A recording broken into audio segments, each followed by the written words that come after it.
Okay. Good behavior. Time being a little after 6, quorum present, we call the meeting to order.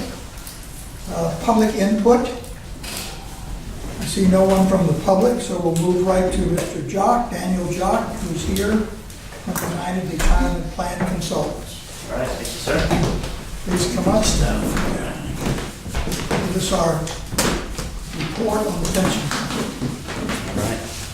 Does everybody have a copy of the reports? They were in the packets? Yes. We do. We have some, if anybody does not have. All right, thanks. Thank you, Mark. Again, some familiar, mostly familiar faces. Is there any new members today? Yes, since last year, yes. Since last year. All right. Nice to meet you. I'm Dan Jock. I'm an actuary with United Retirement Plan Consultants. I work on private pensions as well as some public pensions, fire stations, some municipality, public water and power, and a couple of police and non-uniform plans as well. I'm a member of the American Academy of Actuaries, which qualifies me to be certified to these numbers, especially with regards to the accounting standards. I think the CAST Valuation Report that has not as high of a level of scrutiny or professionalism as the governmental accounting, numbers 67 and 68. That requires a member of the Academy. I've been in practice since 2007, and it's a pleasure to be here today. So you have two reports in your packet. One is an actuarial valuation report, and the other is a summary of governmental accounting standards. We used to do just the actuarial valuation report, which what I do is I consider the benefits that people have in retirement. I consider the benefits that people are growing into in active service. I project the benefits out, considering how much they're earning, how much they're going to earn, and what that looks like as for retirement income to them. I project benefits out to retirement age. I look at the current assets. I assume the assets are going to return something between now and retirement age, and I develop a contribution number, which I think is prudent for the district to, or the authority to contribute on behalf of the benefits. We don't wait until people are retired to figure out how much it costs to pay their pension. We fund for their retirement all throughout active service. So one of the mechanisms in there is I project benefits. I also project the present value of future salary, and so I try to amortize the benefits over the course of active members' service. I don't push the amortization off into retirement years. I want this to pay as you go. In other words, if everybody was age 65 tomorrow and they were all retired, presumably they would all be paid for, and you wouldn't have to contribute anymore. You only contribute for active members. That's the mechanism, that's the strategy, is you pay for the benefits over the course of active service for everybody. We don't want any legacy liabilities that gets people in trouble. This is a public water authority. Like I said, I work on other public power companies as well, and they're typically the better funded of municipal plans, usually low to mid 80%, which is not a bad place to be. You don't have to have everything paid for every year as you go. It's okay to project out things and be around 80. I would say public power and water authorities generally do a better job. I mean, I can opine as to why. I honestly, I think they're less politicized. I think that boards like this meet with mostly, volunteers or, modestly paid, contributors, and you honestly want what's best for the retirees. Fire stations are also pretty well funded, probably high 70s. Fire stations run by a fire chief are generally pretty protective of the pension. When it gets to police, unfortunately, teachers, non-uniform personnel, elected officials, those plans sometimes get politicized, and they say, well, we can pay for that later. Right now, we need to do X, Y, and Z. Those are the plans you read about in the news that are 50 and 60% funded. because their pension gets politicized with all the other things that they're trying to pay for. But that being said, I would say this plan is around 87, I think, this year, and which is a very good place to be. So the two reports, one is the Actuarial Evaluation Report where I developed a contribution.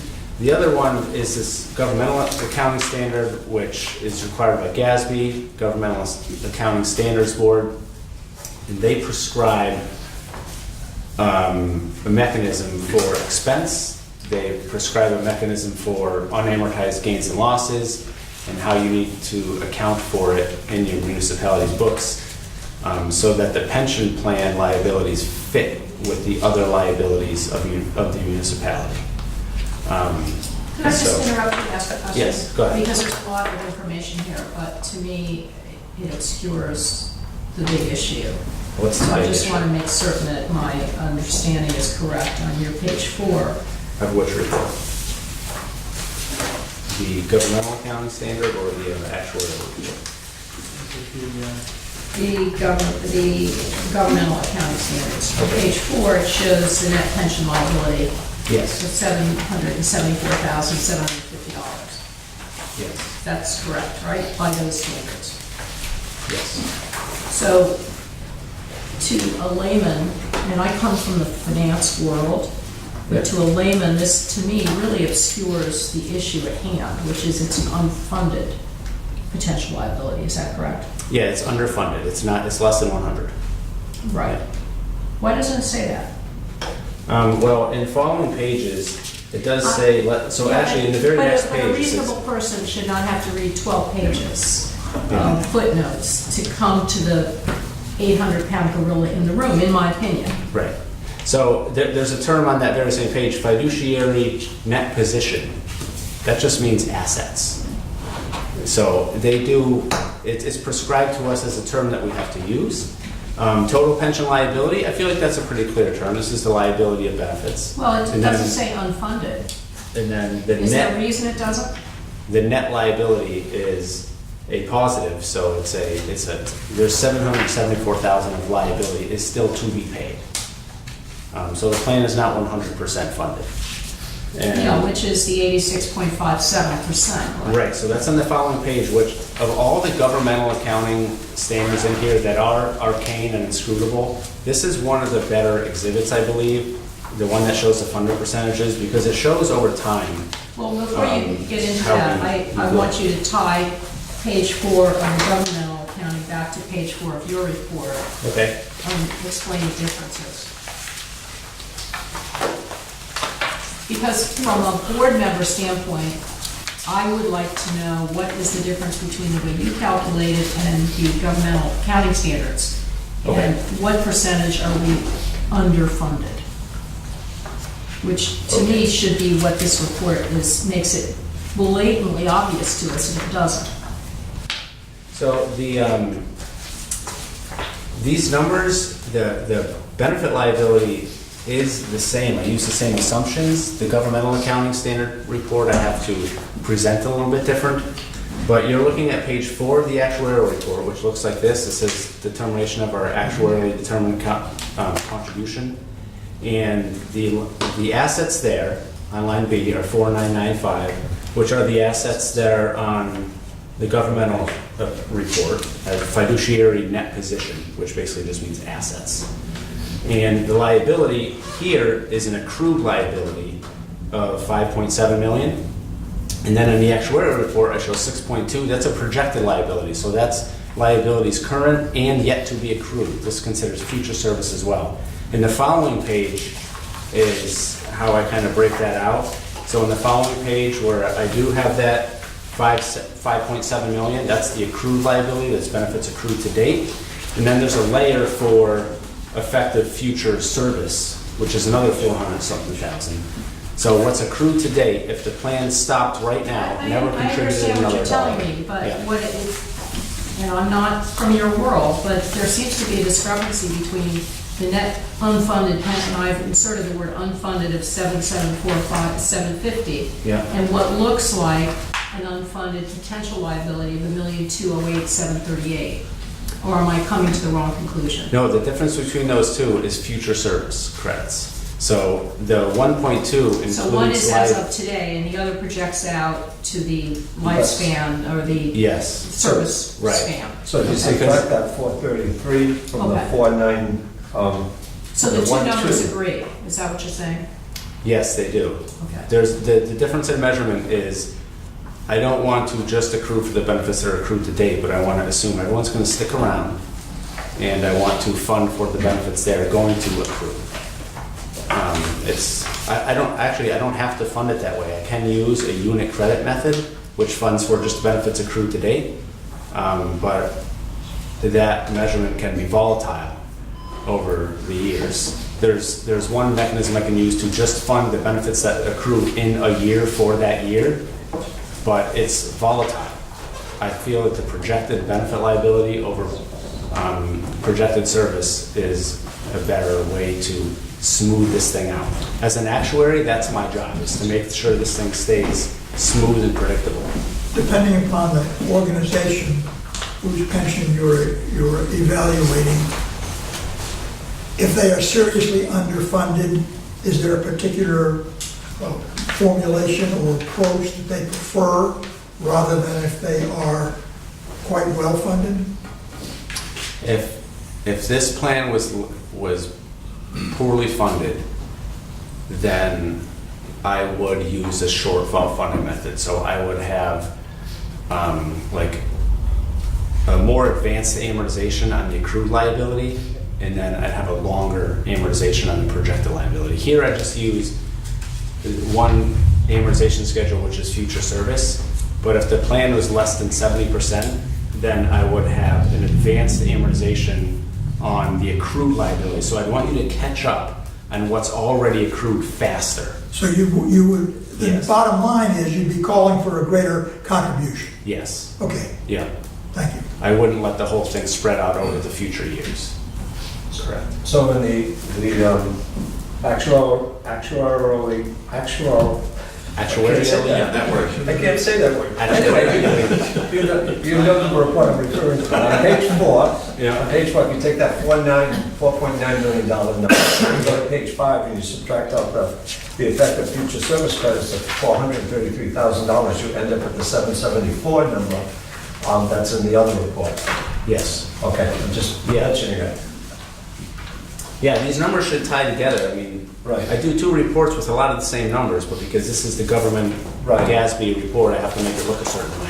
But the question I have is, and maybe it gets at what Gene is talking about, is we have this report here as a statement of governmental accounting standards, and we have that other report that I can't pronounce. Yeah. These two are set up in a standardized format that you follow, that everybody follows? Everyone follows the government standard. Okay. I made this one up, Okay. the actuarial All right. report. So, How I developed this contribution is, I mean, I didn't make it up. Right. It's an actuarial method. Right. But I selected it. right. Yes. Okay. So, but I think what Gina is getting at, and I also, when I look at reports like this, I say, what does it really mean? And it would almost seem like, but maybe you can't do that to this report because this is a standard format. But you could do it to this report. Yes. It'd be this one pager that says the bottom line on this are the following bullet points. And one of which would be whichever number. The you want. assets, the liabilities, the Right. unfunded position. Exactly. Right. Which item do we put in the newspaper as to ultimately report it to the press? Do we use the number from the GASB report? That is, how well funded are we? What percentage are we supposed to put into the press, to a press Be release? 87%. Okay, thank you. Yes. And that's based on a long-term return on assets. And we're not talking long-term 5-10, we're talking long-term 40. And so I develop a contribution based on a long-term return on assets of 7.5, which I get from a capital market assumption report published by Horizon Actuarial, based on the asset allocation of the plan. I tie securities to the 20-year projected expected return and I come up with 7.5, which is light. So in terms of this conversation, we've said that 7.5 is nice if, we have the 40-year horizon, but we want to be a little More closer to, conservative. right. So we picked a 10-year historical return, which this year was 6.4%. So I have an actuarially determined contribution, which is, the long-term number. And then I have an alternative, what I'll call the funding policy contribution, because our funding policy is to measure liabilities at a more conservative rate. And so that's why there's two numbers on the page. If assets behaved and the plan was around for 40 years, I think that $326,000 for the foreseeable future would get us there. But to be more conservative on the asset return assumption, I calculated 409. And one other assumption I want to touch on that came through as a question is the salary scale, because I'm expecting that, again, I'm projecting benefits to retirement, and people's salaries are not going to stay the same. Inflation this year and for the last few years has been over 2%. And so, considering the mix of management and union, we're not talking again about current or next year's pay raises, but the long term of employees' tenure, I'm assuming 3%, which has been discussed before. We thought it was an okay assumption. It says, well, what if raises aren't that high? What if raises are 2.5?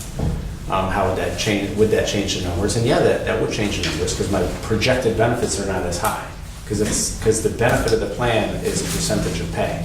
So if your pay is not as high, your benefit's not as high. If your benefit's not as high, you don't have to fund as much. So if pay raises instead of 3% were 2.5% in the long run, then our contributions could be about $20,000 a year less. That's the only difference. Yes. Okay. Yep. So I checked that. So again, if pay raises were higher than 3, if they were 3.5% over the long term, then I would say the contribution would be $20,000 higher. So that's, I looked into that. The interest on the assets and the salary scale are probably the two most material assumptions here. They can really move the numbers the most. And of course the benefit level, but the benefit level is what it is. We have a closed group of employees. The employees that are in, no new employees are entering. The behavior of the demographics was extremely normal this year. Basically, nothing happened until after the fiscal year ended. Nobody retired, nobody died. It was a very well-behaved population. The benefits are pretty good between this plan and Social Security. If someone sticks around for 25, 30 years, they'll step into retirement with some integrity. They'll have, take like a 20%, maybe 25% pay cut between their working years and their retirement years, between this plan and Social Security. That's a pretty good benefit. Social Security holds up about 40%, 35 to 40%. So if you're making $50,000 a year, when you step into retirement, you can expect Social Security to pay you about $20,000 a year. If you go around 65, 66, this plan makes up another 30 to 35%. So it's a meaningful retirement.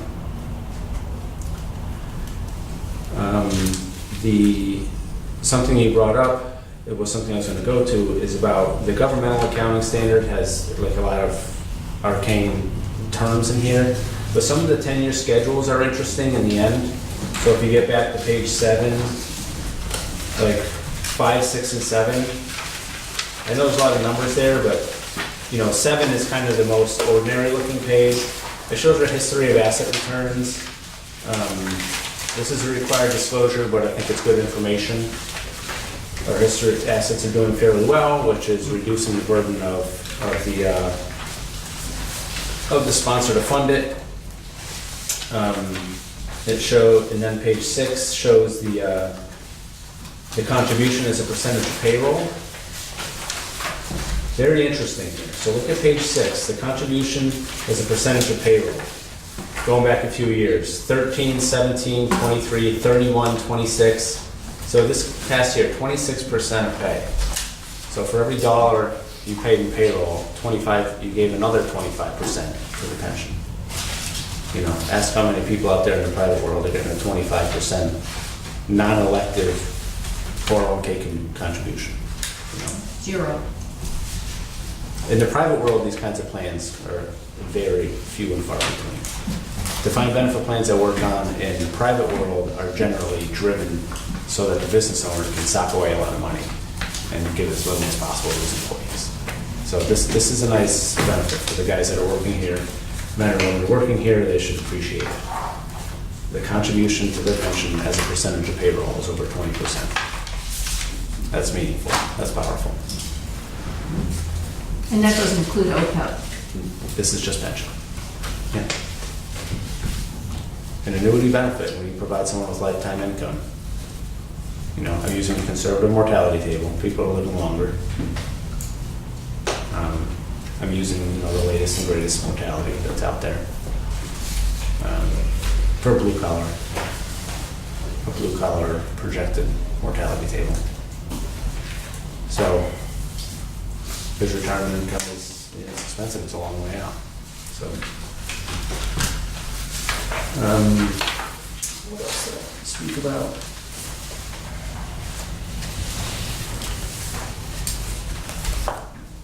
Talked about funding percentage, talked about the projected benefit liabilities. I didn't have anything else to talk with regard to how it came up with contribution. The contribution is down from last year. Assets did very well. And that's mainly the reason. Assets did very well. For every dollar that the assets earn is one less dollar that the municipality has to contribute. So contribution is down because assets did well and because every year that you fund more than the recommended, every year that you use this alternative funding policy contribution, the better off the plan is, and it kind of prepays for some future liabilities. So contribution is down because of over contributions and good asset return.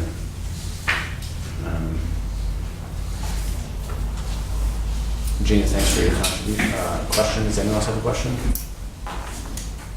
Thank you. Undoubtedly, once you leave, there will be a question. So we'll send it to you through Mark. Give it a Mark. We'll give it to Mark.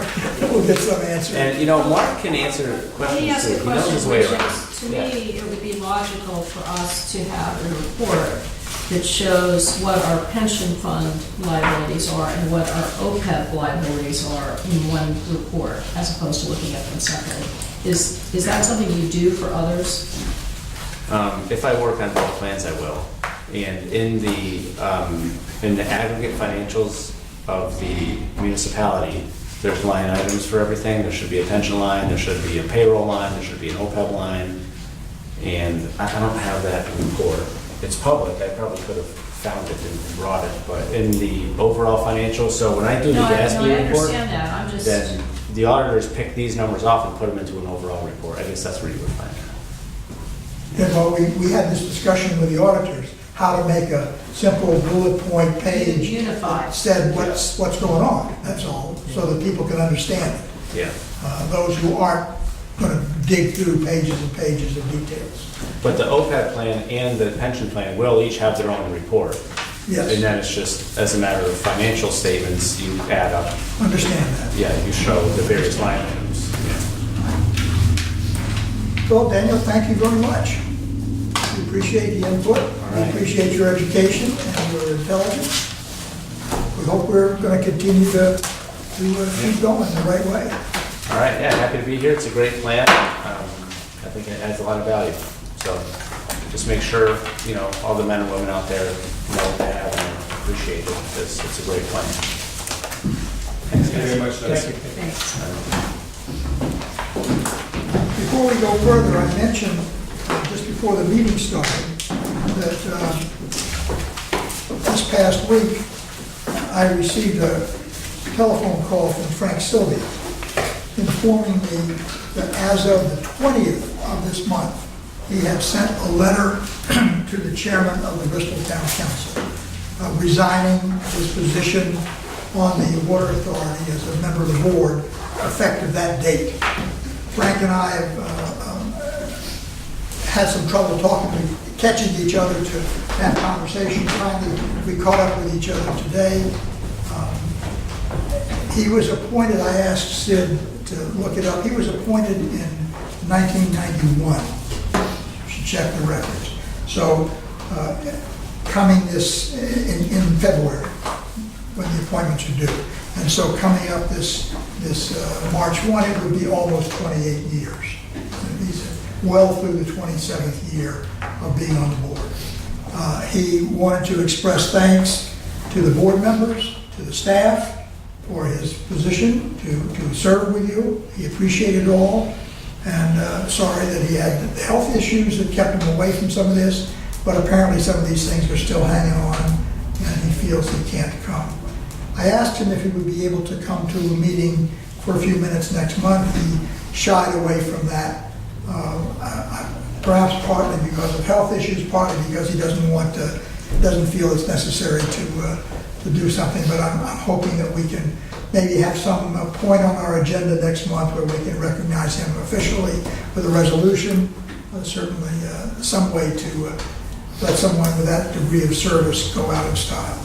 But I want everybody to know, and of course, the members from Bristol start looking, and start agitating, and need a replacement for Brad. Start digging. Start digging. Mr. Chairman, Yes. then as of the 20th, we don't have a treasurer. That's correct. And Would it be proper? do we elect a temporary treasurer for Next this? meeting. Pardon? You The next have meeting. to put it on, make an agenda item and do it the next meeting. Okay, Joe, but it should be done. Can we just have the chairman appoint somebody until the annual meeting? No, I want to elect somebody, I don't know, do you have any borrowings or anything coming up? It's an elected We do. position. Yeah. Next month. Okay, all right, Yeah. I was just trying to make it easier. When's the borrowing? It'll be after the next board meeting, After, so it'll be okay, so on the next- agenda. Yeah, next board meeting, we'll put it on the agenda All right. and then elect somebody new. Because it's needed for, especially for the Yeah. closings for the borrowing. Very good. Thank you, Joe. Okay. Next item is number 4, request for waiver for a service installation at 960 County Road in Barrington. Good evening. Just before we get started, just to let you know that the town of Barrington planner has requested that we put a hold on this until they've had a chance to review it, and they would like the fire department chief to review it as well. Okay, this was obviously new. We had a conversation. Sue had suggested that Mr. Capizzo call me. He was unfamiliar with coming before a board like this. I tried to explain the way we operate and put him at ease in all this. And then we suddenly discovered, right after that conversation, that Barrington planner has some other issues to deal with. I have no idea what they are. Yeah, and originally, when I spoke with Sue, she had spoke to the planner, and he said it's not a planning issue, it's a zoning issue. So that was probably prior to April when I first reached out to her. So we didn't think that it would be necessary to include them, but I think that now it seems that I don't know what they have to add, so I'm not sure. at You're this trying to point. subdivide a residential lot? No, the lot's already been subdivided. It's a through lot. All of the homes, if you use this as an example, you have County Road. Well, one thing that would be much easier to understand is if there were a plot plan that shows it. Yeah. You have one there? I don't have a pl- One in your packet now. Oh, not the one on A the little, left. a little clearer. It's the new packet that you have. Yeah. The first one didn't show the lot The lines. first, but that one got copied, it didn't work. Yeah, because Let me note for the record that I'm on the Barrington zoning board and we approved this. I don't see any conflict. We approved this at our meeting this month. Well, Mr. Chairman, that's what I was going to ask. What regulations are they asking for relief from? Water authority regulations or town of Barrington regulations? Is this it? Water. Yeah, that's the better And answer. the planning department has a concern This as is well. lot 960. I think the planning may be because of the water authority regulation, because the approval they got from the zoning board, I think, took care of it all at that point. But we were not aware of any water access issue. I think the planning board's concerned about the water access. Okay, fine. Yeah, that's their development, not ours. So that So, you have to. this may be understandable to you, Sue, but it's not to me. Or we- So, County Road is here and William Street is here, and it looks as if it's much longer to bring it in from William Street than from County Road. So clearly I'm That missing service, something. the service from William Street is existing. I So see. that house is connected right now to William Street. When- Where is the newly created lot? It's on William Street side. So he's going to, the house, the lot's getting divided like It's this. getting divided. Okay, so, Divided in half. so just as a roughly in half. suggestion, a hand-drawn map with the relevant information would be much easier to understand than this thing. So you're taking that lot and dividing it in half, so one lot will have frontage on County Road, one lot will have. Correct. Is the line you've drawn, pardon me, is the line you've drawn roughly compared to the horizontal line Yes. in these other lots? Oh, okay, fine. So the question is, there's already service to this house from William Street. I just want to move it. That's correct, and what he would be doing is selling this lot. So you can't serve both lots with one service line. So he's requesting that he create a easement and move this line over to the edge of the property to serve the back lot. But that would leave the front lot without any water supply. No, that, Well, that would leave the lot on County Road without deeded, is that what you're saying? That's correct, they would not have That- frontage. that for a water easement is supply. we wouldn't be accessing that easement. That's The only easement for would only the, be for the homeowner. installation or existing. repair. Right, it's only for the existing homeowner to be able to access their water line to make repairs. It's Well, not for the no, we Bristol would have County to be water able to authority. access it from William Street, but it would be servicing two homes, right? No, but the easement that is going to be created is not for our value, it's for the homeowner's value to be able to repair their line on someone else's property. That's correct. Okay, I just want to make sure it's. Yeah. Which is okay. probably why the zoning board wants to take a look at it, right? For planning. Planning. Planning, excuse me. Right. Yes. Yeah, For these that are- reason. These are always problematic. And then there would not be water service to the lot on William Street. Why not? Because there is, the water main ends at that, where the existing line is. So how They does, would need to extend the existing water main across the property in order to Can you draw supply. that, can you draw that? Well, I don't understand that, Pam, because this very difficult to understand map has an X right here. Are you saying that that is the, that's that's the end? That's the existing That's line a valve. for the Yeah. service, that's the service valve. We shouldn't be playing whack-a-mole here.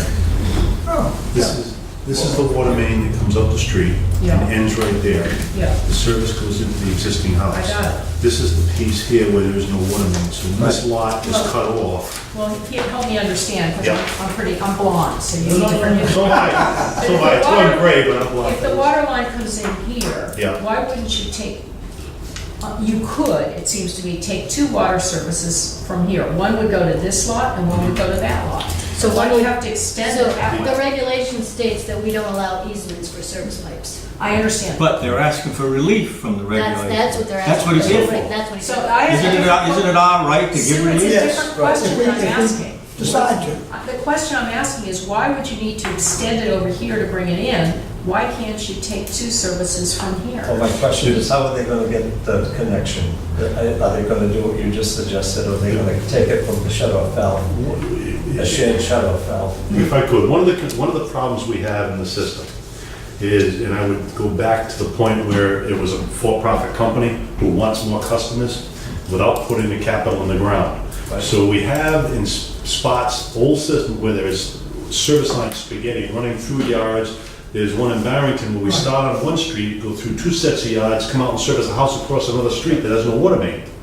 So, and I had spoken with a planner on it, because the question comes up on this, going back to the towns for their input, because it comes into planning issues, is that if people can build like that, and that's probably why the no easement came up, is you can have streets that have houses with water, and there's no fire protection, because there's no water main to attach a hydrant to. So that's why the concept of the fire department wants to look at it. In this case, maybe not an issue, probably not an issue, but in the protocol of going back to the towns, to have them say, yeah, this makes sense, or no, it doesn't make sense. Because Do you the other know- problem is, what's to stop a situation like we see at North Farm, where there was an easement, but they built over the easement willy-nilly? That would, well, right, on this case, it would not be our asset. Right. Yeah, but that's a valid point, because it's not our easement, so we We don't cannot control it. enforce. You also, one of the other reasons we do this is so that you're not servicing a flag lot in the back. Right. Um, Well, this isn't a flag. It's not a flag lot, but Yeah, that's why I brought up the question of, to whose benefit is this easement? And it's to the existing house's Right. benefit. It's not to the Bristol County Water Authority, because we frankly don't care what happens there. It's gonna be somebody else's problem.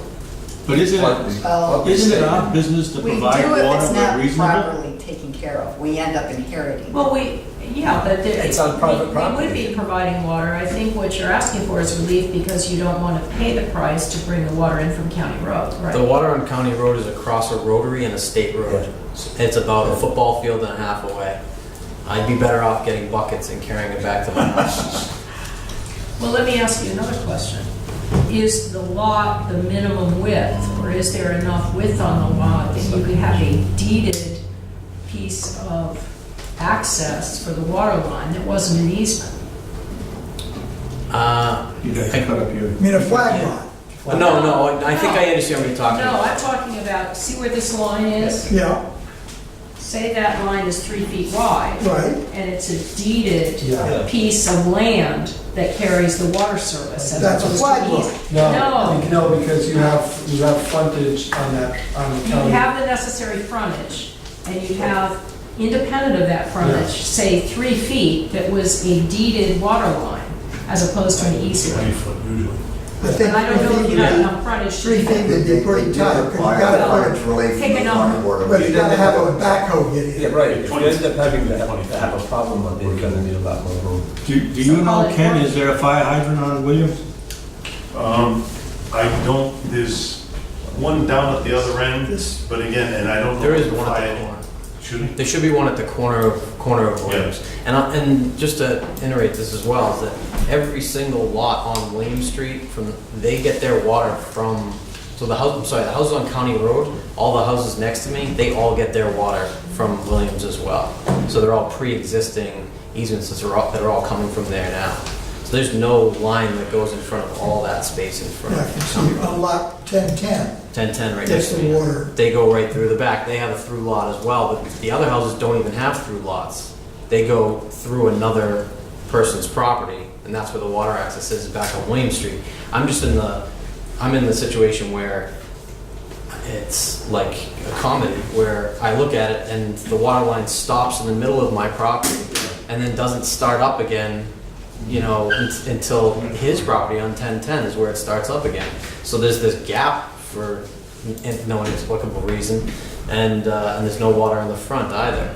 So, I tried to get ahead of this, and I called in April to try and figure out what it was that I needed to do. And just by chance, I changed I went through the zoning, I did what I was supposed to do, and then when I went back to say, okay, I'm ready to move my line, they said, oh, well, that goes against our regulation. However, if I had done it prior to that, I don't know that I even would have had this issue, because I would have moved my line on my singular lot in my property, if you follow me. So in other words, if you'd done the installation of the water line before you did the subdivision. I just moved it, yeah. That's all I want to do is move it to the side so it's out of the way of a Do you building know how much envelope. frontage you have versus what's required? I don't. I believe I have about 100. And is 100 required, or is something less than 100 required? You required relief, but I don't recall exactly where, but I think it may have been on here for the subdivision. So it Yeah. didn't meet the minimum requirement? That's a fuzzy recollection, but I think so. Yeah, I think that I had the frontage, but I think that I had a dimensional setback was part of the relief. But if we were to shrink any of the lot, then it would be non-conforming again. So. I mean, your house is too close to the rear. Yes, Not- yeah, it's pushed house back. on that side is too far back. Right. So that you're too close to the rear of your property. Right, exactly. That's where you're. That was Yeah, it the, looks that way. that was the relief. But I know that the lot, I can't shrink it any other way either. Well, We can't do anything tonight because we're waiting. I question that though, Gina. yeah, Why can't we act on it pending whatever happens with the planning board? At least this, our board will be out of the way with these people. They won't have to come back. we pointed out that the easement, wherever it is, isn't our problem. It's the homeowner's easement. So that, why, would it be practical? Well, one of the issues that I thought Ken was saying is that in order to service the second lot, Yes, the second lot is going to be required, when they come forward, when they apply They'll to need a me, separate they're service. going to need to connect the water main on William Street, because it dead ends on either side of the lot that's, so they'll need to dig up William Street to do that. right, they'll have So to. they'll bring it That's down a- William Street, then come in on a 90-degree angle to the house. Right, exactly. And then they have their own shut off. Yeah. Right. And what's the approximate cost to do that? So I move approval of the easement.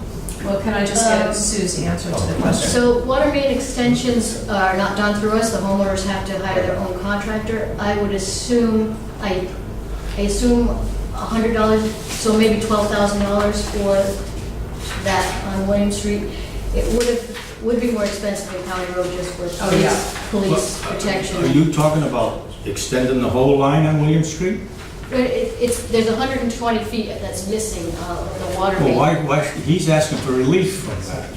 No, he's asking, No, he's gonna. Why can't we just extend our line 5 feet and bring a line into his property? He already has that. He already has a service from our, No, but for the end new- of for our. the new Brings up 2 Piece of points. property.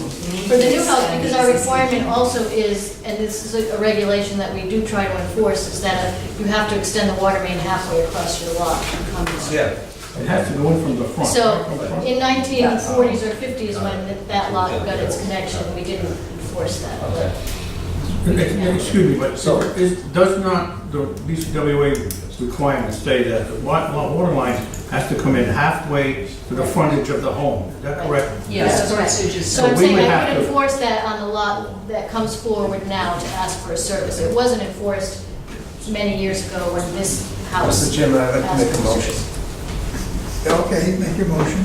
I'd like to make a motion that's consistent with the staff report and the applicant's request for a waiver from the existing requirements of the Bristol County Water Authority's easement requirement.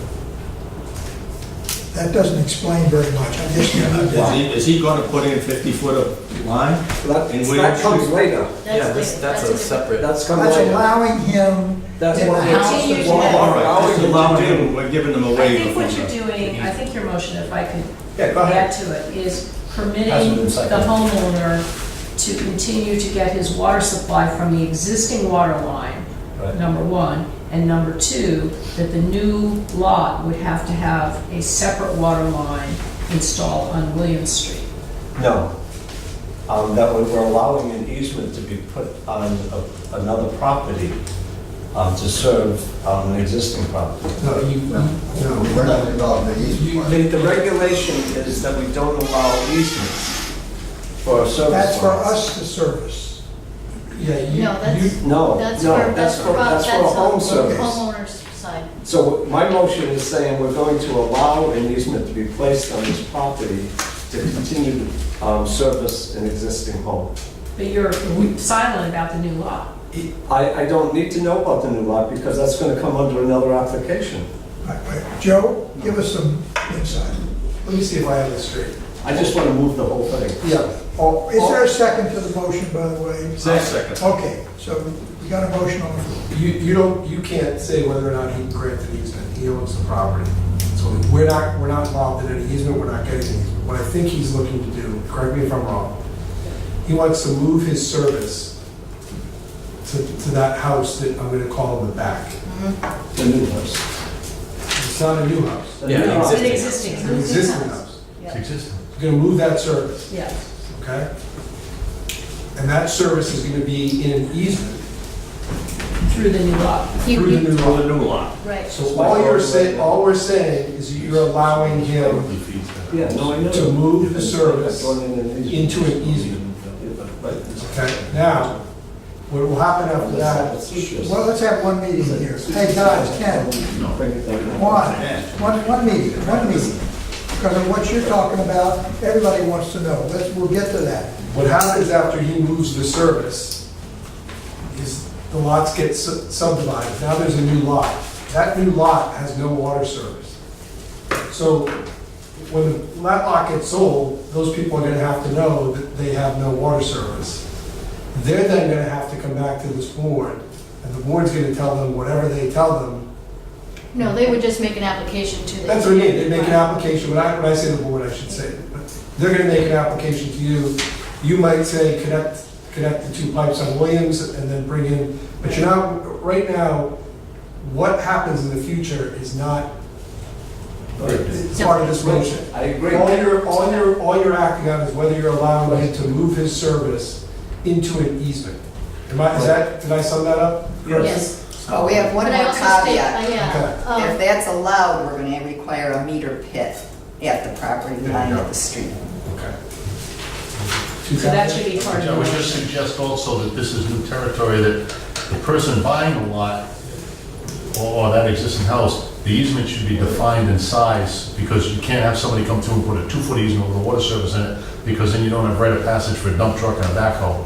So it should be a defined size that would allow a future buyer the ability to go on without Let's trespassing. not worry about the future buyer. I Well, the would owner- phrase it the this owner. way. I'll phrase it this Well, way. yeah, we'll You- be this owner, because, Yes, you're gonna define, if you're gonna allow him to move the service into an easement, then We can you define can the define requirement. on how big that easement has to be. so how big should it be?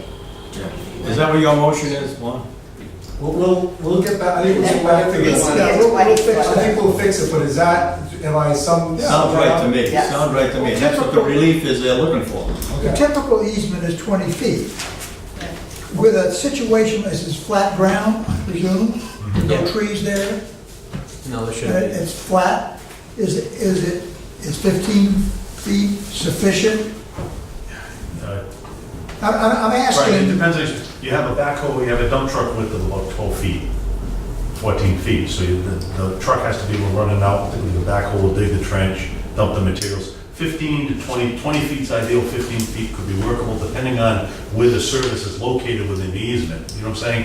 We can't have a 15-foot easement and then put the service right at the edge of the property line, because that, you're digging and affecting that adjacent property owner. But, You know, and starting a... Yeah, excuse me, but I don't think it's the purpose of the board to engineer solutions at a board meeting.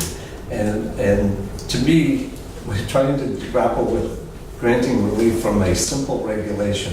And the simple regulation is property easements are not allowed for service pipes, 3.1.1. And so I'm saying is that my motion is to grant relief from the property easement regulation that the Bristol County Water Authority, and allow this homeowner to use a easement. all right, suppose he now says, suppose we voted that, and he says, I'm putting a 3-foot easement, he sets up the new property with a 3-foot easement. Well, part of the motion could be mean- that we provide that the easement needs to meet the minimum standards of the BCWA to be determined by staff. Well, except for this fact, the service, we have no responsibility for the service.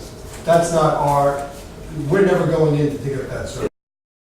It's somebody else's problem. So, Which we end up dealing with. well, yeah, but I We don't think. shouldn't. You know. That's where we got ourselves into trouble. It's not our Yeah. problem. It's on private property, and I don't even like the idea that you're talking about a meter pit. Why do we need that? I don't want to get into the details. I don't think we should be doing Well, that. only, Because you're going only across if it protects us. different pieces of private property now. We can't, We're not doing that. Where would the meter? now if you put the meter at the house, now you're putting more of the responsibility on the board. Right, the The meter. meter pit needs to be at the. You're right, So the meter The pit would meter's go in in my on William basement Street? now. If Yes. it's not 100 feet away from, we have a Right. regulation, it's called, if the distance of a meter location is farther than 100 feet from main, you You need to didn't intercept. say that. That's a different That's regulation. a You didn't say that. then we grant them relief from that. But by putting in the meter pit, then we're gonna end up having something that we're gonna end up maintaining. No, No, can I ask the gentleman, if we grant permission to utilize the easement, give you a waiver, you have any problem with moving your meter out to the street? In the pit? Rather than in your house? Have a meter pit? Yeah. I don't really know what it entails. Well, take the meter out of your cell and it'll be out in the pit, at the curb. It's a standard unit they put in the ground. Maybe you could describe it? It's a round manhole. Is it above Basically- ground at all? No, no. No. It's flush with the ground, and the meter is inside of it. And it, basically, it means that any leaks that are in that service pipe will be paid for by the owner and not by, Right. lost by the piece So- of And so what would, He should know that. Yes, Yeah. that's what we're saying right now. I mean, because it may change what he wants to do. I don't Well, think so. here's what you do. You would take the vote if that's reasonable, because really what you're doing is you're just giving relief from really kind of two regulations. You're not gonna see how big the easement is, because That's right. in retrospect, that's his pipe. So you give permission, you state the condition, he can then obviously look at it, if it's acceptable to him, he can do it, if not. Do we know how much a meter But I think pit you would costs make the typically? decision before. It's not our problem. Yeah. That's, yes. All those details No, work it's out. We're just easy. giving them permission for relief. I'm from just our asking the ordinance. question. I'm not saying that we would pay, so he would know what a meter pit costs. That's all. The cost of the pit itself is $600-700. We have about 700 of them in the system already. Homeowners, it's common practice to comply with the regulation that your meter is not exceeds the distance from the water main. Okay, so it would cost you roughly So the $700? install would be whatever we work out with the contractor, but the material's about $600 or $700. Oh, okay, so then you have plus the installation. And then you would deal, if we agree, you would deal with the easement. Right. That's all your problem. We never have to go on your property because any leaks are Yeah. your problem. We provide it to the meter. Okay. Makes sense. That makes sense to you. So does your In which motion case- provide that there be a Now, do you have a, I would just recommend that you do a 20-foot easement if you ever have to go on to somebody's property to dig up your main or your water line. You don't want to get into issues with the property owner, because you will no longer own that property. You will only have rights to that Well, easement. right now, it's his property, yes, so he can sell it with a 20-foot easement on it. yes. Exactly, but that's why I'm recommending it be done with a 20-foot easement, in order to get heavy equipment into the area. And they usually tell you on an easement, don't plant, Yeah, they you can know, dig it by the hand. prize rose bush there, because if it ever has to come down, it comes down. Yeah. You know what I mean? Okay, now, is that would The cover question it? that Gina just asked is, should the motion include the requirement for a meter pit? Yes. Yes, legal counsel says that. I don't Okay. think we should give them relief without that requirement. Yeah. Okay. Personally, I wouldn't vote for it, only if it had a meter pit. Okay. Ditto. Yeah. So you're So modifying your motion. my motion is that we grant a waiver for the property owner at 960 Coney Road in Barrington, Rhode Island, from Bristol County Water Authority Regulation 3.1.1, specifically that property easements are not allowed for service pipes.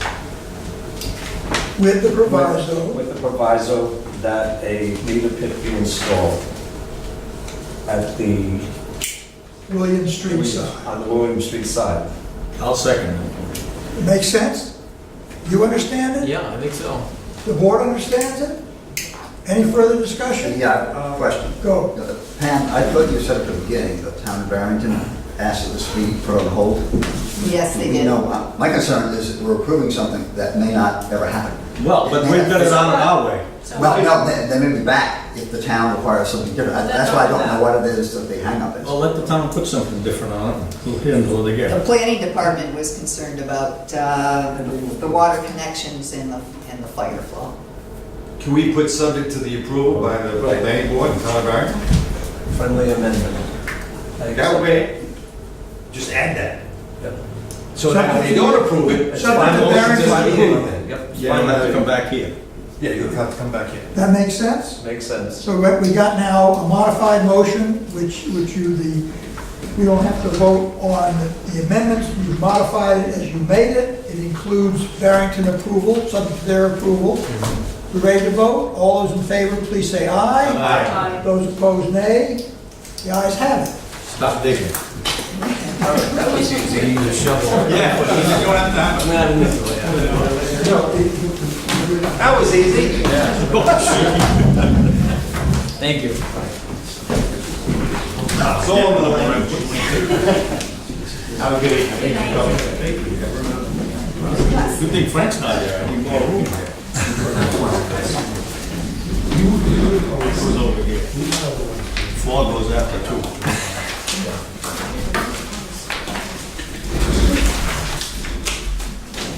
Oh, now we gotta get Mary's minutes. Okay, now we have a request for waiver. We got the minutes. We got the minutes. I'm sorry.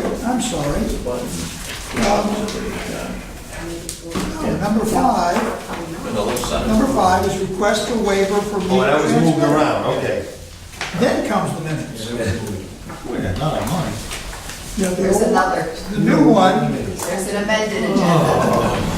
Yeah. I personally see no reason that we should grant this waiver, number one, because it's gonna cost ratepayers money to service this guy. What's this way?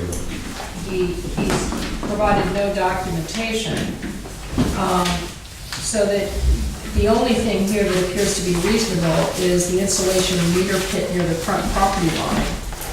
And it says, the memo says, from Ken, says bears significant expense, but in most cases located at significant distance from the living area. I don't know what significant expense is, but whatever it is, I think it's something the customer needs to pay. so, yeah, we just answered that question of the former, the meter pit is $700 plus the installation. You are Kevin Faria? Yes. Am I saying it right? Yes. Okay. Good evening. I think everybody's looking at all this. You have concerns, as I read your letter.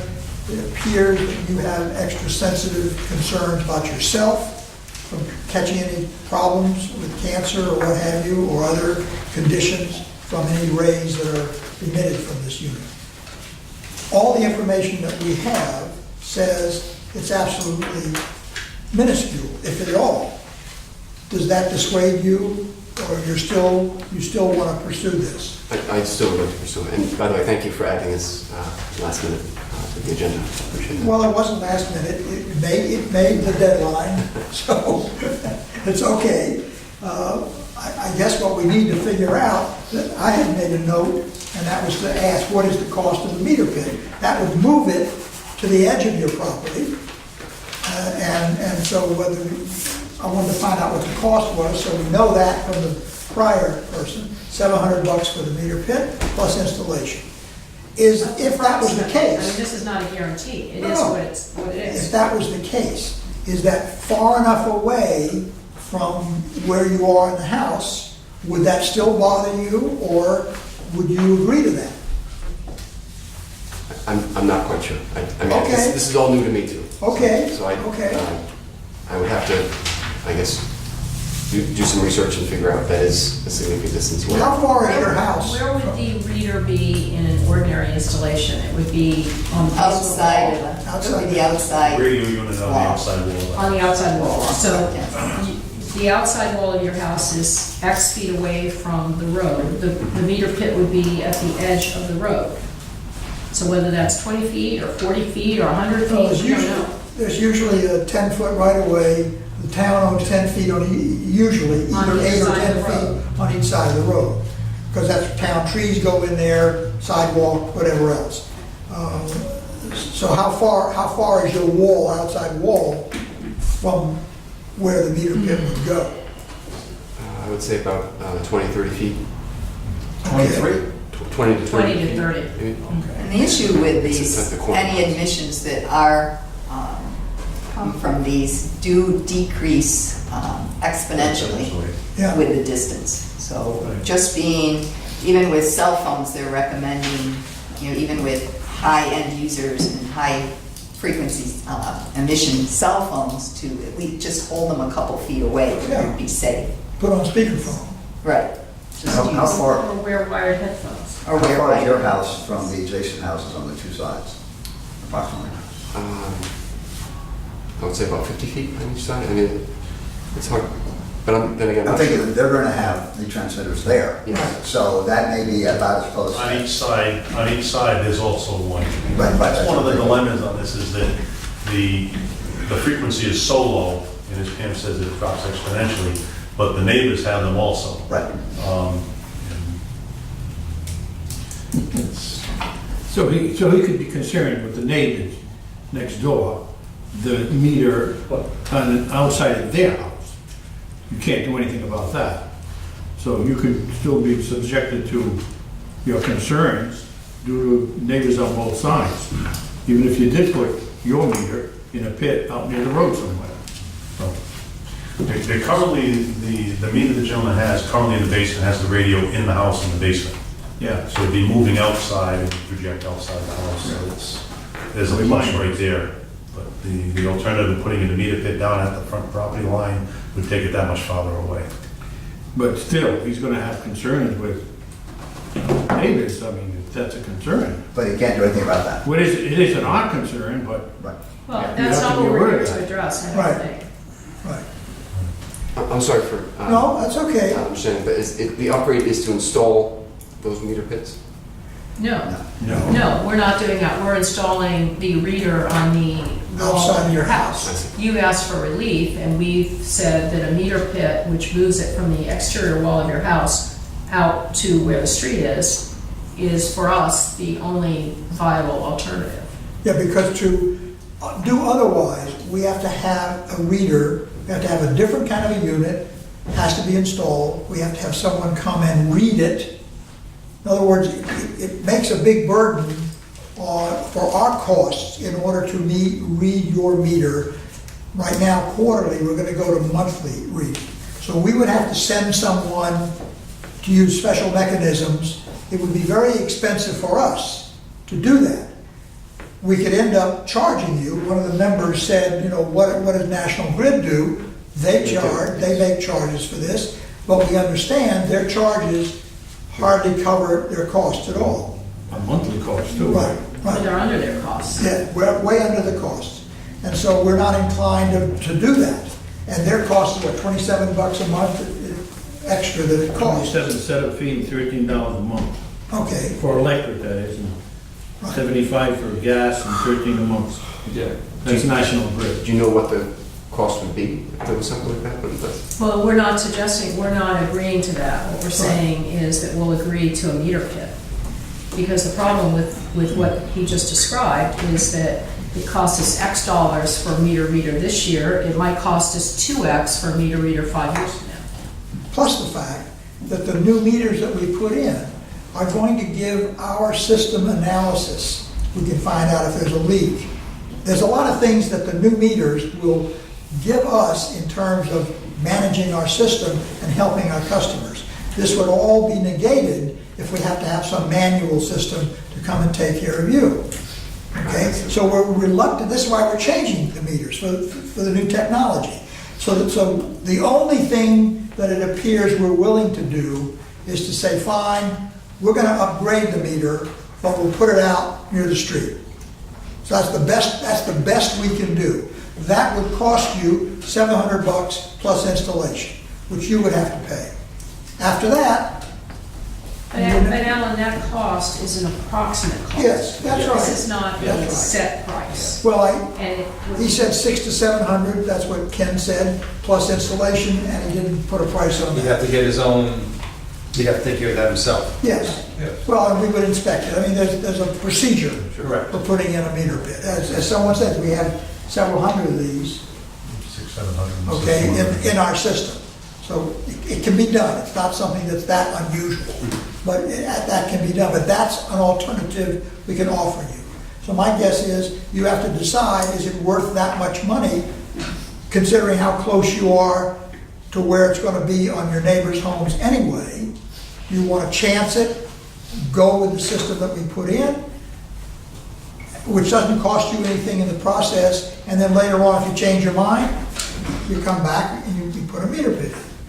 I mean, this is a decision you have to make, as opposed to one we have to make at this point, I think. Are there other options, like, could I have a well, I mean, not, this is an extreme one, but, could I have a well drilled? I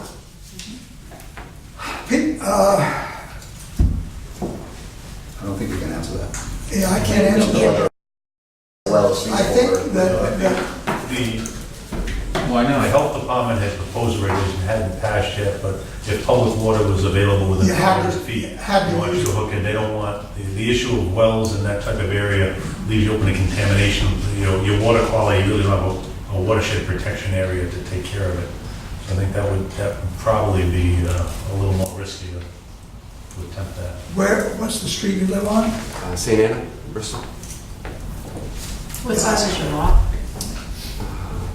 1,600? How much? 1,600? That's the house. 50,000. I don't know what that is, I'm sorry. It's, the house is 1,600 square feet. You So a would lot need, might be maybe 8,000 square feet, a lot? Yes, 8,000? yes. you would need to talk to the town of Bristol Right. about whether you Yeah. drill a well. 15,000 square feet. Yeah. We can't answer that question. At least 10 of that. Yeah. The most we could do is give you permission to move a meter. You have sewer? Yes. Okay, because I know that typically the way they handle that is they take if you have a well, they don't know how much water, so they take the average use for a house like yours, and that's the kind of charge you would get. In other words, you get the average of what they charge other people who are on the system, whose effluent goes in, they can measure it. They would probably charge you the average price. You mean to cover the Average sewer? cost. Yes, the sewer. No, the sewer is built into Bristol's Oh, it taxes. is? Okay, okay. It's not a separate charge. Barrington, we have an enterprise fund. Anything else? But generally Wanna for think a about it, well, Come back next you month? need a or- minimum I size. would have to think about lot. it. Yeah, go ahead. And then again, there are portions of our service area, I'd be very concerned about contamination For the well, you're saying? for the well. Yeah. See, I'd look closely at how close your neighboring houses are and their water hookup, because that really gives a sense of reference. You'd have approximately 25 feet separation if you had the pit for the meter. Your houses next door are 50 or so, so is that enough? Are you gaining enough to be worthwhile expending the money? Or does that work well enough? Do you have, are there shrubs near the street? Is your lawn just run right to the street? Yes. So the whole section abutting the street, that strip is open, which the town owns, is open to put the pit in? Yes. You don't have a shrub or a tree or? There's a tree set further back, but no, nothing. Okay, I guess it's something that you need to discuss with your town and family. But at least this is the best we can offer you under the circumstances. I appreciate it. Thank you. Very good.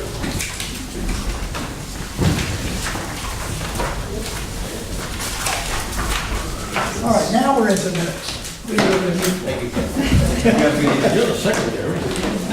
Now we're into minutes. We missed you last month. Okay, I need a motion to approve the minutes of 8:29 board meeting. So moved. Second. Moved and seconded. Ray, I just had a little thing that. order taken care of? Care of. Okay, so we're ready to vote. All in favor, please say aye. Aye. Those opposed, nay. The ayes have it, it's unanimous. And the next one is executive session, which we'll pass out.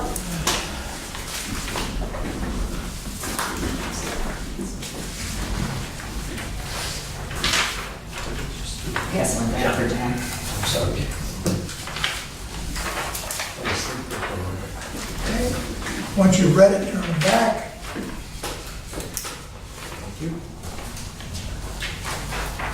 Entertain a motion for approval. So moved. Second. Any discussion, questions? Those in favor, raise your hand.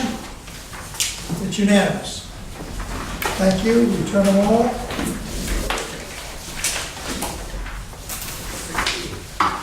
Executive Director's Report. Well, on a positive note, we had a great summer. Unfortunately, a lot of our customers are getting the bills now and they're not too happy. But seems like it was just hot enough and just wet enough that people wanted to keep their lawns going. So we actually had fairly good period this summer. We did have a fairly low period in the spring, and we're probably going to return to that now with the great weather we've been having. So we're looking to hopefully exceed last year's, but not be too much more than around average. So good news, But we're still. but we're 2% still, below average. yes, still down in that lower end.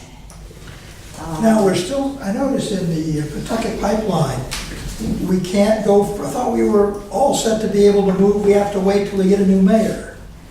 We're pretty much moving along. We're continuing to do all the borings and so on. That's still moving along. The survey's been done.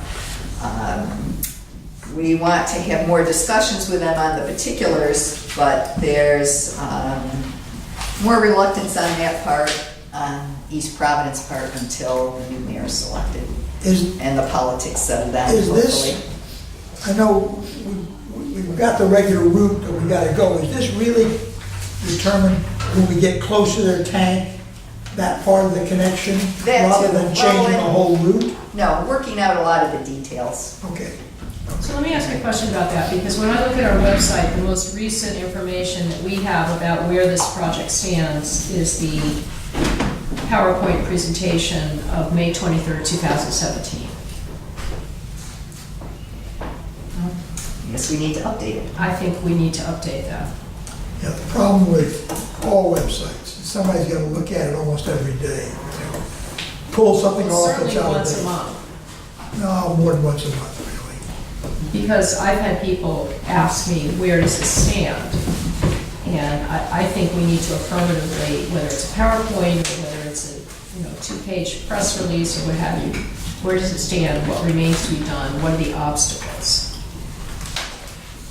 Well, they could take some of that right from your report, here. Some of that update. Well, right now, we're moving right along. Well, I don't know that As we want to best as say can we be are expected. awaiting the political stabilization of East Providence. The For contemporary further issues. discussions. Yeah, we can wait forever for that. Could you please talk about the lead testing?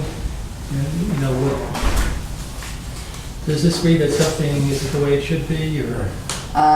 No, we just completed our lead testing for the year. We are actually below what they call the action level. I know it's very difficult to describe. EPA didn't set a limit for lead samples, they set an action level. An action level means if more than, and they set an action level of 95% of your samples have to be below 15 parts per billion. If they're greater than 15 parts per billion at that point, 95%, you have to start taking actions to replacing any lead that might be in your system and changing your water quality characteristics to make it less corrosive to lead. Providence actually did go through this.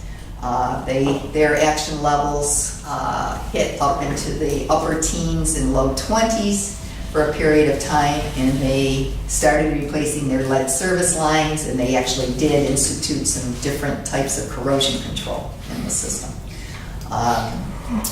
We never were really affected by that. By the time it gets to our point in the system, the water quality is pretty stable. We saw a slight elevation in leads when they were playing with the corrosion control, but not anywhere near the action levels. And they've been pretty stable over the period of time since it was in 88 that the lead regulations came into effect. So we've never exceeded the action level. So the 75% is the action level? 95%. Excuse me, 95%? Of the samples taken have to be below 15 parts per billion. Since we're on lead, the last paragraph, the one sentence paragraph there on the monitoring program regarding the lead goosenecks. Yes. I'm not familiar with that, or the monitoring program, so maybe you can give us a little insight on that. And also, who's responsible for those lead goosenecks? We are. Okay. When we were asked to do another review of, we had any lead services in the system, we went through all of our cards for all the individual services. We found that there were some that listed a lead gooseneck for a galvanized pipe. Okay. So we went through all of our cards. Sometimes goosenecks were listed, sometimes they weren't. But we went through all of our galvanized services and identified possible presence of lead goosenecks. We've since started a program where we're beginning to dig some of those up. Some we have found that are not lead goosenecks. They're directly connected to the pipe. The gooseneck is the connection between the pipe and the service line. And it was, lead is somewhat flexible, so it was easier in some cases rather than direct tapping the pipeline. So they used a lead gooseneck. Do you have any idea of what percent of? We figure there's about 150 in the system. And probably, we're not sure, we've just started working on the program, so maybe 50% of those may be lead goosenecks. One of the we've identified some probable ones and started doing some lead. We're working with the health department and we're doing testing at the tap for lead. And we've just started getting results on those. What we're also going to do is, the town of Bristol is, with the DOT is going to be replacing a bridge in Bristol. They're going to have a section of Hope Street shut down for a period of time. And we do have a number of services in there that are probables, so we'll be replacing those. Just because they are galvanized services, we're trying to get ahead of those as well. Galvanized services tend to have more problems than The galvanized is on the homeowner's side. It's on our side. Oh, okay. But it could be on the homeowner's. It could be on the homeowner's side, so they'll also be notified that they may want to replace that. But galvanized mainly because it normally doesn't last as long as copper does. Right. In this system, I've been very surprised. We don't have much for corrosive soils, and most galvanized systems do seem to last much longer than normal. But we want to get ahead of that anyway and get those replaced. Not to be an alarmist, but to just point out that this is definite liability, potential liability, in that regardless of the EPA target action level that they set, there is no safe level for lead. Lead is a problem at any level. Yeah. So, That's correct. so it's good that we're Can doing I just this. jump in? That does not mean that there's any liability on our part. If it's on our line, That's right. I don't want to make a statement that we think that there's a liability issue. okay. It's something that should be addressed, yes. Okay. I'm glad that we're addressing the issue. Good point. Okay, leave it at that. Just out of curiosity, when would those have been installed, the lead goosenecks? Lead What time goosenecks of period? probably in the 30s. 30s? Typically a time, 30s to 40s, when they were using more galvanized. Not past the 40s. All right, second page. Any other questions? Oh, I was out for just a minute. The Oak Street tank, is that all done? No. I see a lot of activity up there and Lon's not monitoring. We just went through Noise. Speaking of lead, we found one high location, so we went through a third lead sampling test. Hoping it's just an anomaly. So we'll find out the results on that and we can finalize the site remediation plan for Hope Street tank. I'd like to go back to the Medicom pump station. Medicom, That's pretty much done, right? You're saying there's just kind of a punch list? yes. We're trying to get the contractor wrapped up. He does have to demo the old station. So the pumps are all set, Pumps right? are all set and all accepted. That third pump that was the miscreant, We Ultimately found, solved. we tracked it down to a state agent. It was picking up an erratic signal. so the pump was working okay. Pump is okay. Oh, it was just a reading instead. It was a reading. Okay. So let me ask a question about the IT, which I understand we now can do an ACH transfer, right? Yes. Okay, but I was unpleasantly surprised to find that the customer does not have the ability to control when that payment is made. You log in and you make it and it happens that day. Most providers let you choose when the bill will actually be processed. We don't. No, our customer service program does not allow it. That's something we have requested, I believe, Mark, and that they are looking to initiate at some point. But at this point, we're not capable of doing that. Yeah, because of our vendor being Right. unable to do it. It's common practice. It was the first time I've run into it, so it's shocking that they are so behind the times. Any other questions or comments? Okay, next item is the financial report. He's not here, is he? Well, I was just gonna say, as attached to my report is all of the projects that we're going to Right. be doing. Sue's here if you have any questions on that, because we did provide a lot of information. Work should be starting, well, it has started this week on Ferry Road, and the other contractor that's doing the streets all over is starting next week. And there's an article in the Barrington I Times. saw that. So I do a weekly email update. I actually don't have all of you on that email list. If you want it to be, I can get those from Sid and put you on it. But I weekly send out an email to, in this case, all three towns, their DPW and police and fire. And it does include a gentleman from the newspaper, that's why we have that. At least for a time, it might be well to send it to the director. only once That a- way, when we get asked, if any people get asked, we can give them a response. So these are going to the homeowners? Yeah. Is that right? Yes, Very so thorough. so flyers went to people right around each area. Right, I thought those were great. they're nice, very well done. Yeah, well done. So yeah, we do generate a few disgruntled or questions from people and we send those out. But generally, it's been good. Generally, the problems don't happen until the contractor starts working, so hopefully things will go well the next few months that we're doing the construction. Okay, financial report. Most exciting It part. was sent ahead, and now this is a solid copy that goes with it.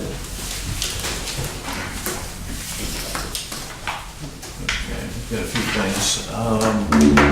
Everybody has the August Yes, statements. As Pam mentioned, we've had a very robust summer of selling water, which is good news. I think compared to last year, billings are up 9.75%. Number of gallons are up 7.81%. As compared to August 31st, year-to-date, a year ago. And the heat, the dry summer, people used a lot of water. So that's going to keep our numbers good. The August billings, remember, are June, July, and August. September will be July, August, September. So we still should reap the benefit of very high billings, probably right up through November. And then the fall will kick in. if there's anything specific, everything else is fairly static in the report. If anybody has any, Professional fees were about twice what was budgeted, right? budget page? Excuse me, no, I'm looking at professional fees versus a year ago.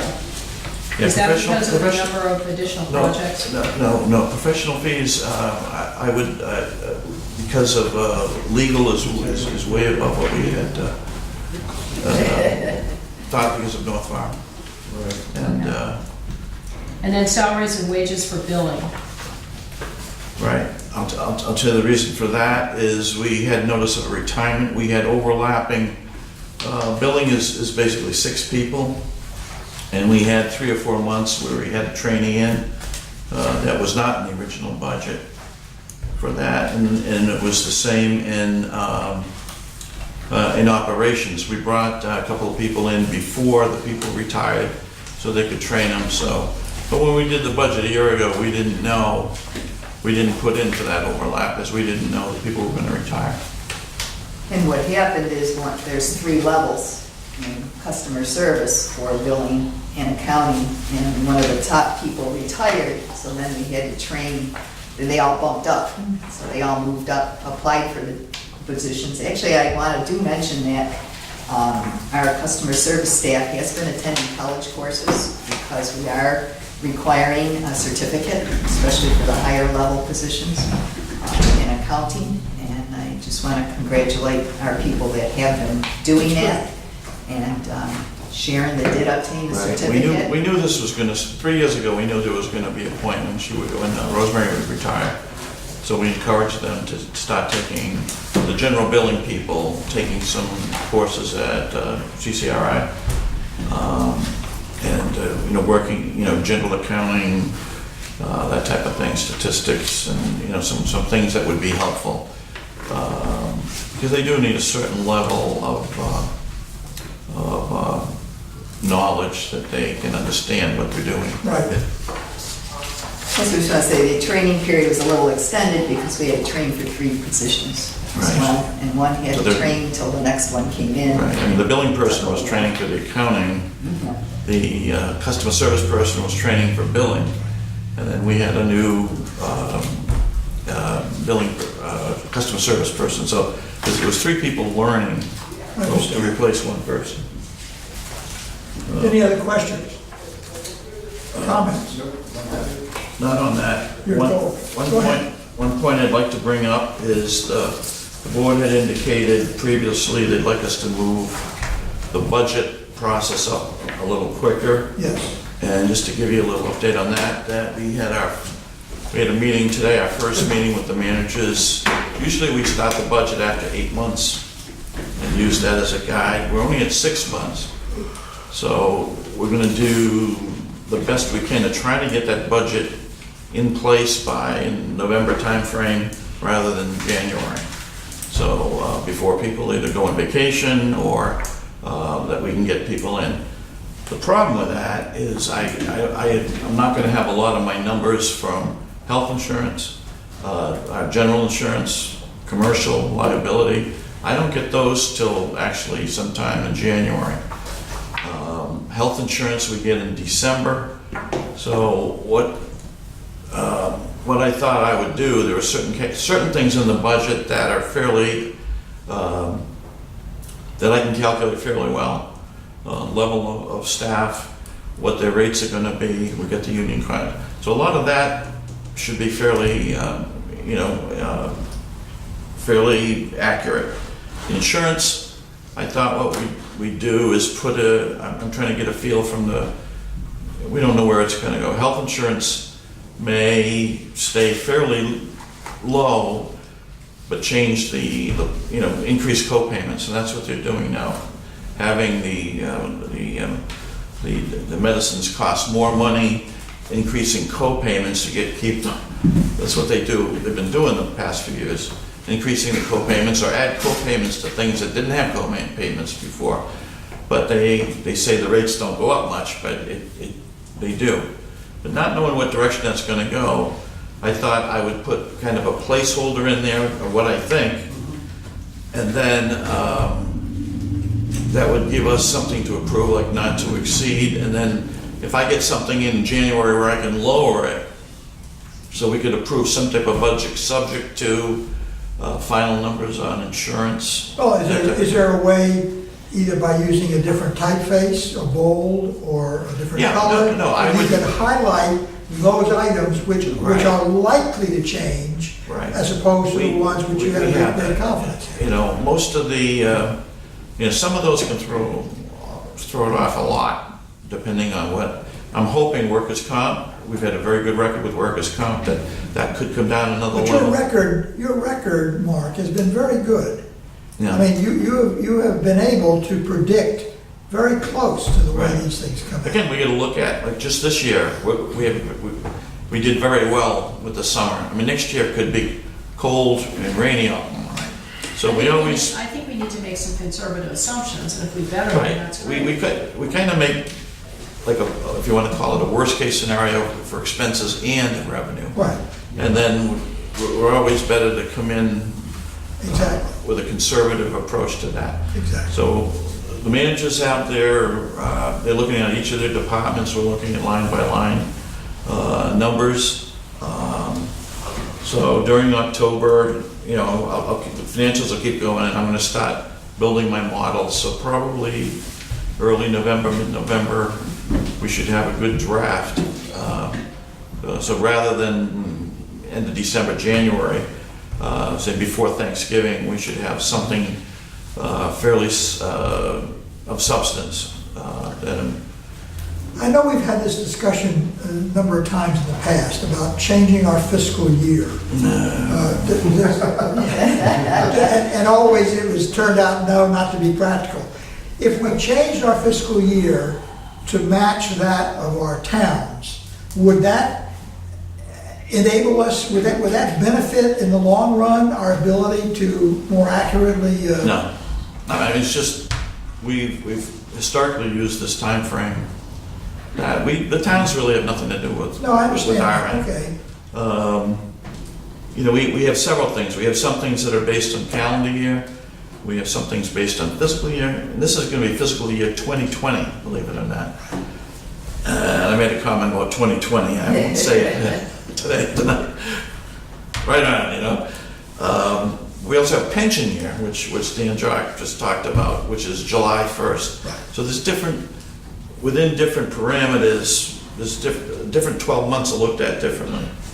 So, I mean, the next item is the item of funding. Is that difficult for you though, when you have all those? I can handle that. Yeah, I'm good with numbers. He's got all his schedules on his. He's got it down now, pat. so. He's got it down. It's after you've done it after a while, I have different schedules that, I actually had George in this week, and gave George a primer on Lots of numbers. basically all the work that goes into how we come up with the numbers, how we analyze it, how we have people work on it. So, George, if you said if you wanted to comment quickly on it. No, it was very helpful because he passed along a detailed listing of how they go through the budgetary process, and I do have information here about all aspects of where he is right now, so if anybody has some plain ordinary questions, I could help out there, and I do have information, and Mark is always available too. So we had a great meeting.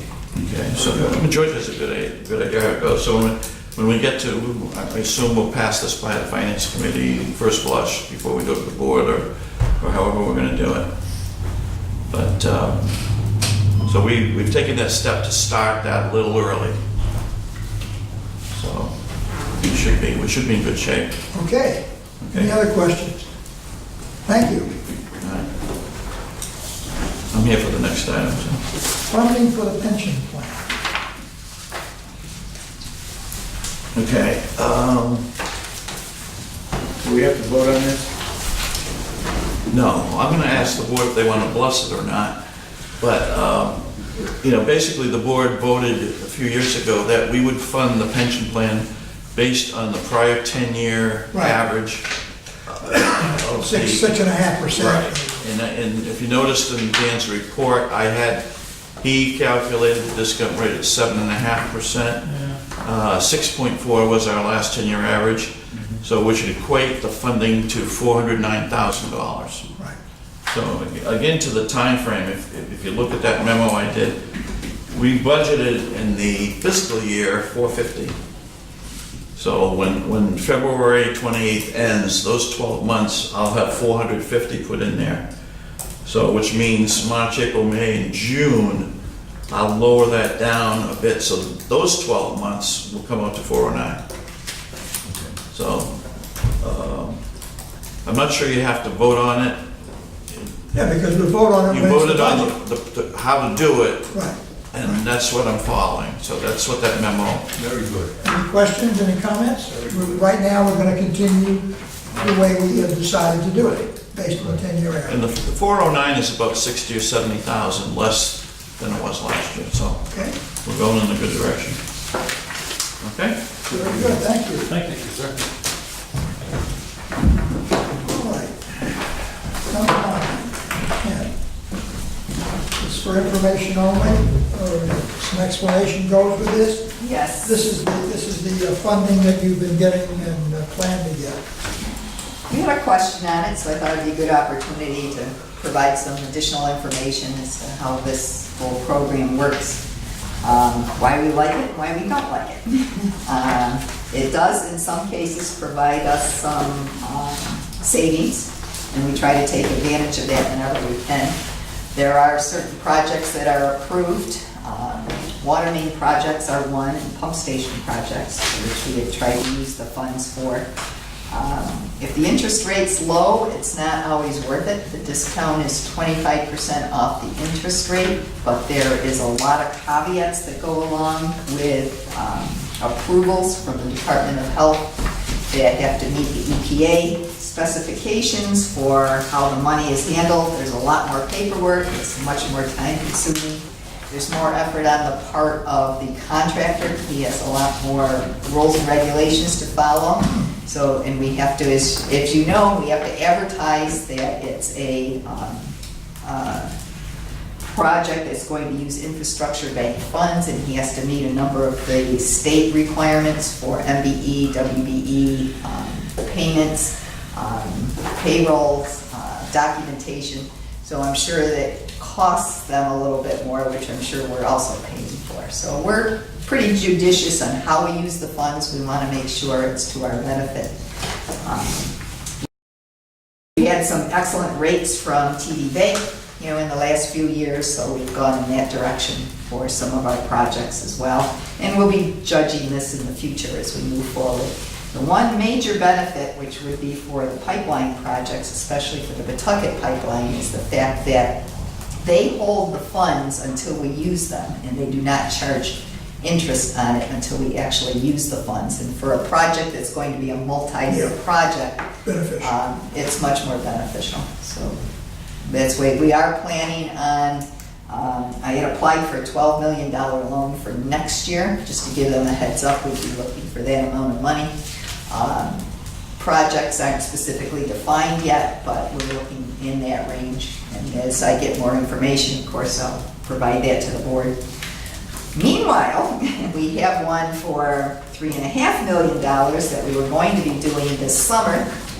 Got held up by just a quirk from the DEM. He has to provide a exclusion from the environmental regulations for each and individual project. And this one was for meters. I think it just got lost in the shuffle. So they just got that approval out, then it has to be advertised for 30 days, so that's held up our funding. So I think next month in October, Sandy will be in with all the final documents on that loan and for the board to approve that. And we should be getting those funds the end of October, beginning of November.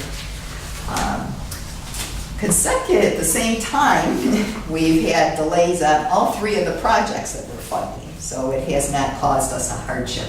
As we've been mentioning, all three projects have started this week or into the next couple weeks. And so we won't actually need any funding for another, at least another month and a half or so. So we're in pretty good shape. Can I ask you a question about this memo, Mark, about the federal grants and two of the bonds, principal forgiveness program? I'm looking at this memo here that has two big numbers here, 266,000 K and 173,000. This principal forgiveness for federal grants, is this money that we would not have to pay back on these two particular bonds?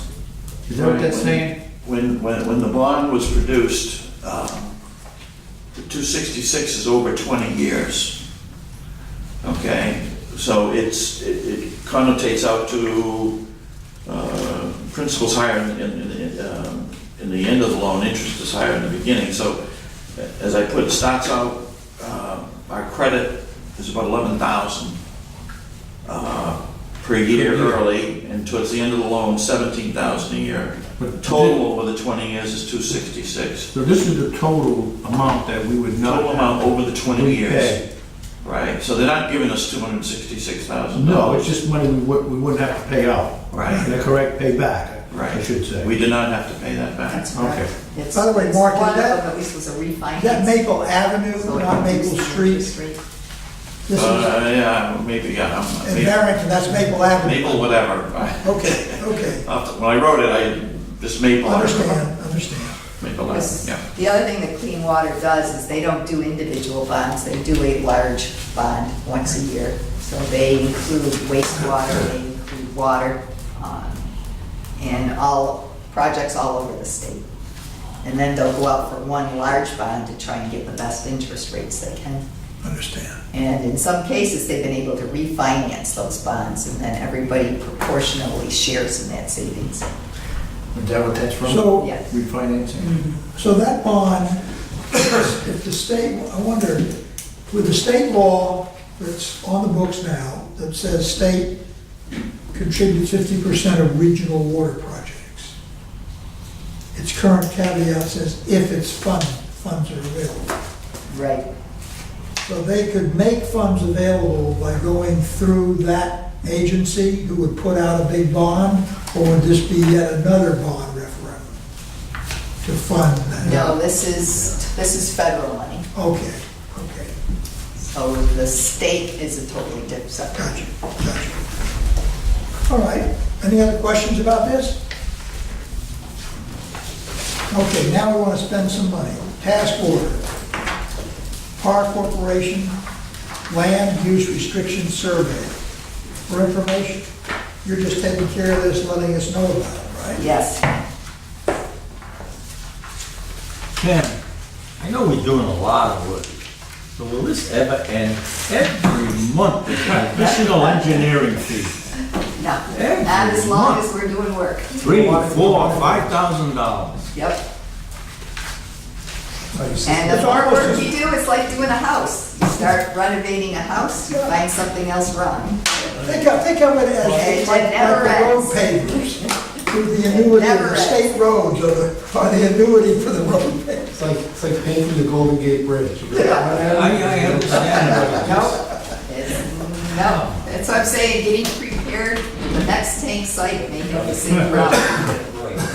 We start getting into the fountain tank site.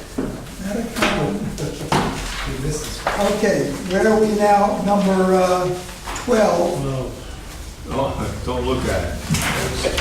It's another request. And that's another one. This is Medicom. In preparation of demoing the building, we had to do a hazardous material survey. They did find some asbestos in the caulking around the windows and doors, so remediation is actually relatively minimal. I have a question about that. How do they come up, hazardous materials survey, $4,592.50? Where do you get a cup of coffee? Or they do that just because the next guy is liable to say $4,940. So we just want to be under. Okay, so what do we have to approve? No, Nothing? that was for information purposes. Okay. Healthcare costs, that's just information. This was for information. As I mentioned, we were previously requested to provide a history of our health insurance costs over the last 10 years. Due to our change in systems and way of tracking all of our information, not all of that data was available, so we put together whatever we could.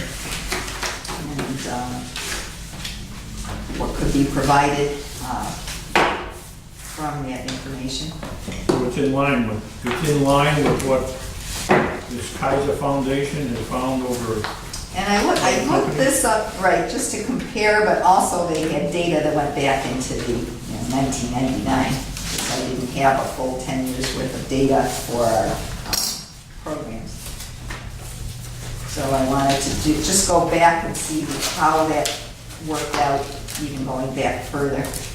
And actually, over the 15 years, the average is 5%, 5.4% for family premiums, which is very comparable to what our increases have been on an annual basis. We're still using that system where we have a separate policy to pay for the deductible that's we put in place that's saving us money in the long run. So the only question I had was, you said total OPEB costs include medical, Plan 65, and dental. I'm not understanding the distinction between medical and Plan 65. Medical is for people younger than 65. Okay. They actually do, it's complicated now. It's, they pay their own medical. We reimburse them for what they would pay at their age for our medical insurance, less 20%, which actually, at our rate. At our blended rate, we take, Blue Cross bills us on underwriting by each person. Then we take the whole, everybody here, so all the singles, all the families are added together, divided by the number. We have a blended rate. Right. So everybody pays the same. When someone retires early, okay, they go into COBRA. They end up paying at their underwriting rate at their age, which the single could be $300 more a month than the blended rate here. We benefit from all these younger guys that have come in and brought our blended rate maybe down a tad, which is good. But when you retire early, you got to go to COBRA until you get to Plan 65. So if you go a couple of years, they might be paying, someone that's close to 65 might be paying $950 a month for a single. Blended rate is $650. Then we reimburse 80% of the $650. So they're really only getting about 50% of what they're paying out. Do we provide dental benefits to retirees? Pardon? Do we provide dental benefits to retirees? Yes, they contribute 20%. It's dental and Plan 65. That's basically OPEB, is what that is. Now, I'm just curious, when we look at this information, what should our takeaways be relative to helping us with hiring people in the future and that type of thing?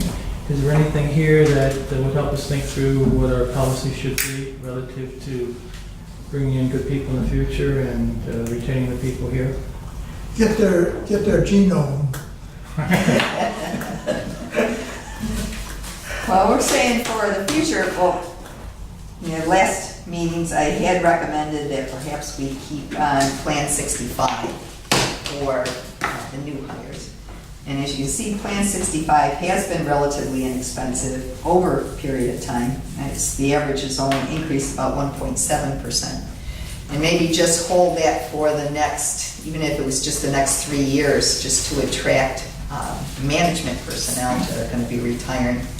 I just feel we need to offer something in the line of their people that we'd be looking at are going to be a little older. They're going to be a little more concerned about the post-retirement benefits. And it might be worthwhile to at least offer something such as Plan 65 at a relatively low cost. And if we only limited it to the next 3 years, the board could determine what they wanted to do after that. Right. Thank you. So that would be my recommendation. Any further discussion? First, we'll have these numbers, hang on to them. Okay, we're going into executive session. Is there any board correspondence? There was nothing else attached. And so we're going to, and our next meeting is on the 25th of October. We will be meeting on the 22nd with the town managers. Pam's meeting with the town managers. Yes. This is the, And talk the, about pilot. And And the town council presidents. My strong advice before that meeting is update the website so that they know what's going on with these problems in Pawtucket, should they want to take a look at it. Sure. I mean, I think we owe that to the public. When are you meeting with the managers? 22nd. Monday, the 22nd. Very difficult to get everybody all lined up. No, I- We went through this for weeks and weeks and weeks. Yeah, that's Okay, so we're going to go into executive session under Rhode Island General Law 42465A2 to talk about North Farm litigation. We will then come out of that. The only motion we will have is to seal those, not to seal, to seal the minutes And to adjourn. and to adjourn the meeting. There'll be no further action taken. So I will entertain that motion that I just read. It has been moved and seconded. Everyone in favor, raise your hand. It is unanimous, and so we're entering that at 6 minutes to 8. Okay, we're back in session. It's 9 minutes after 8. We now entertain a motion to seal the minutes and adjourn our meeting. Second. It's moved, seconded. Those in favor, please say aye. Aye. No, we had to raise our hand because we're sealing the minutes. Yep. That's it, unanimous. Good evening all. Motion to adjourn?